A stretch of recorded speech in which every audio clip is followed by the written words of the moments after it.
Profil Desa Lawean, Kecamatan Sumberasih, Kabupaten Probolinggo, Provinsi Jawa Timur. Terdapat banyak kekayaan, baik dari sumber daya alam maupun sumber daya manusia di Desa Lawean. Desa Lawean memiliki luas wilayah 187 hektar dengan total luas pemukiman sekitar 22 hektar. Dan berbatasan langsung dengan desa lainnya, seperti di sebelah utara Desa Lawean, berbatasan dengan Kelurahan Triwung dan Kelurahan Kademangan. Di sebelah timur Desa Lawean, berbatasan juga dengan Desa Posangit Leres dan juga Kelurahan Kademangan. Di sebelah selatan Desa Lawean, berbatasan dengan Desa Munengkitu. Dan di sebelah barat Desa Lawean, berbatasan langsung dengan Desa Muneng. Berdasarkan peta administratifnya, Desa Lawean terbagi menjadi 5 dusun yang diantaranya adalah Dusun Manis, Dusun Manis 2, Dusun Ombenan, Dusun Karangtengah, dan juga Dusun Kerajaan. Selain itu, berdasarkan data kependudukan tahun 2022, Desa Lawean memiliki total 1.545 kepala keluarga dengan total penduduk sekitar 4.032 jiwa. Potensi sumber daya alam yang ada di Desa Lawean berupa tambang pasir dan pertanian yang melimpah. Selain sumber daya alam yang melimpah, tidak kalah juga sumber daya manusia yang produktif di dalamnya. Sebagai contoh, banyaknya UMKM unggul yang dimiliki oleh Desa Lawean berupa kerajinan bambu, perkebunan anggur, budidaya jamur, dan industri kecil olahan pangan lainnya.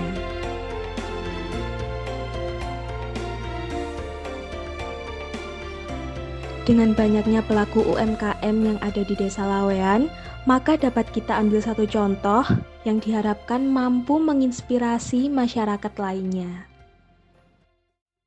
Seperti apa, Pak? Terima kasih atas kehadirannya. Pertama, perkenalan, nama saya adalah Abdul Mujib, umur 34 tahun. Saya merintis di usaha jamur, di bidang penjamuran, dari backlognya, dari budidayanya, terus sekarang sudah merambah ke produk crispy. Karena masih sekarang juga mengurus beberapa persyaratan kayak INIB dan lain sebagainya, kayak PRT dan Ya baik Pak.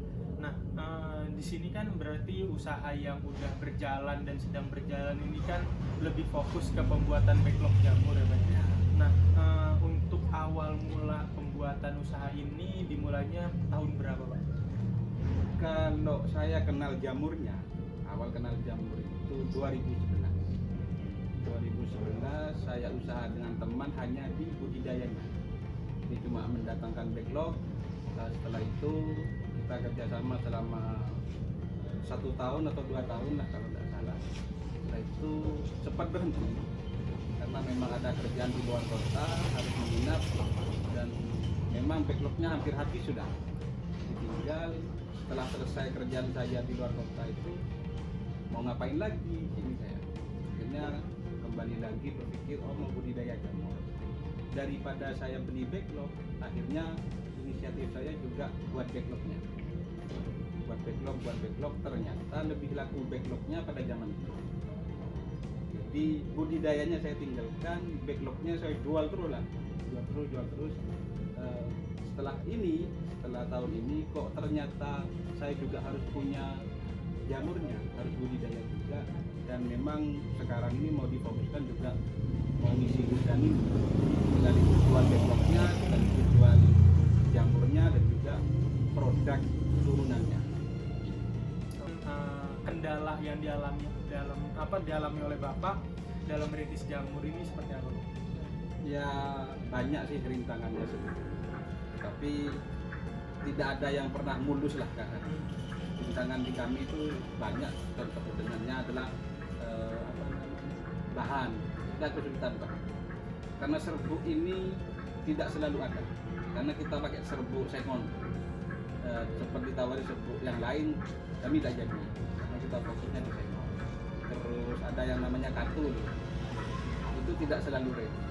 Kendalanya di bahan kita kesulitan. Ada banyak, tapi kadang memang bahan itu serbuk itu kena hujan, jadi tidak layak. Walaupun layak, masih harus didiamkan beberapa bulan. Kendala yang lain termasuk juga alat, karena kita di awal itu kita manual coba steam itu apa namanya,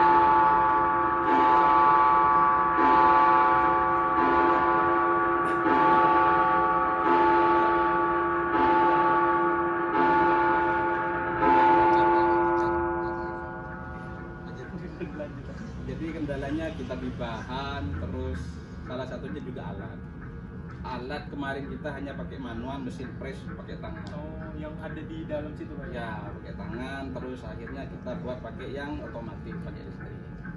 Terus juga kita punya alat mixer, pengaduk pencampur, itu kita punya, tapi rusak, tidak sesuai spek kita belinya, akhirnya kita kembali. Terus contoh lagi alat yang memang jadi kendala itu mesin steamer, kita pakai tong gitu, pakai kayu. Kalau sekarang sudah pakai boiler, pakai steamer yang kapasitas besar, ya akhirnya produksinya juga semakin lama. Jadi kendala alat, kendala bahan, juga kendala pekerja. Kendala pekerja di sini karena memang teman-teman bukan pekerja sih, membantu lah, punya kesibukan lain, jadi tidak fokus kemarin. Kadang masuk, kadang kerja, saya juga kadang tidak ada di sini karena punya kewajiban lain. Jadi memang komitmen hari ini adalah kita mau membesarkan gudang, karena memang beberapa permintaan kita sudah mulai ada, termasuk produksi, termasuk produknya kita juga sudah mulai banyak permintaan. Pertanyaan terakhir nih Pak dari teman-teman KKN itu, pesan Bapak terhadap UMKM yang menjalani bisnis jamur itu pesan-pesannya apa? Nah, kalau secara global di usaha sebetulnya yang penting ada niat untuk mengerjakan apa yang mau dikerjakan. Jadi kalau cuma anak saya ingin bisnis ini tapi tidak dilakukan, maka itu percuma. Jadi ada niat dan berkah. Yang kedua sabar. Kenapa sabar? Karena saya juga mulai dari 2011 belum mencapai apa yang saya tuju lah. Apa yang saya tuju di awal belum, tapi tetap sabar. Alhamdulillah mulai berkembang dan lain sebagainya. Sampai dulu pernah ada investor mau taruh 100 juta, tapi saya tolak. Karena memang beliaunya cuma datang ketika saya sudah berdarah-darah lah. Dia mau masuk, saya tolak. Intinya adalah niat yang dikerjakan, ketiga harus sabar. Karena proses itu tidak mengkhianati hasil. Jadi buat pesan untuk UMKM itu dalam menjalani bisnis ya harus niat, sabar, mungkin sama komitmen Pak ya. Komitmen. Nah kalau untuk pesan kepada teman-teman KKN mungkin Pak? Ini apa pesan ini? Saya juga ada kuliah, pesan apa ini? Ya intinya tetap cari ilmu lah, karena memang ilmu yang sebetulnya itu adalah ilmu yang ada di lapangan. Ketika ya sebetulnya bermanfaat juga, di pelajaran juga, tapi kadang ilmu yang di pelajaran itu tidak sama dengan ada yang di lapangan. Jadi ilmu yang ada di lapangan itu memang betul-betul. Karena memang dulu saya sekolah sama teman-teman, biar sudah yang penting kita ngobrol-ngobrol ada apa di dunia ini, kita tahu di tempat ngopi itu begitu. Akhirnya memang itu ya, di lapangan itu memang penting.